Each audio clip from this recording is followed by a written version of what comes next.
नमस्कार, good morning. कसे आहात सगळे? तर आज सकाळी मी निघाले ऑफिसला आणि आज ऑफिसला निघाले तर आज वातावरण एकदम ढगाळ होतं, मळबट होतं. त्यामुळे असं वाटत होतं की पाऊस येणार आहे आणि वातावरणामध्ये आज वेगळ्याच प्रकारचा आनंद होता. आणि मी चालत चालत निघाले तर तिथे मध्येच भेटली मनी माऊ. ती पण छानपैकी खेळत होती ह्या वातावरणामध्ये. मग मी पुढे मग मैदानात आले. तिथे पण असं वातावरण इतकं छान वाटत होतं ना, की असं वाटत होतं आता थोड्या वेळाने पाऊस पडेल. आणि रस्त्यामध्ये पण अजिबात ऊन नव्हतं.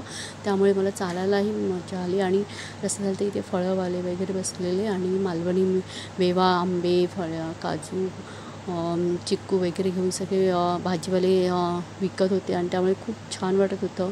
तर तसंही मी पण आंब्याचा रेट वगैरे काढला, बघितलं तर खरंच खूप छान आंबे होते. मग मी पण ते आंबे घेतले आणि आता मी निघाले माझ्या ऑफिसला. तर छान वाटत होतं. तर आता मी हे आंबे घेऊन मी आता निघाली आहे माझ्या ऑफिसला. बाय.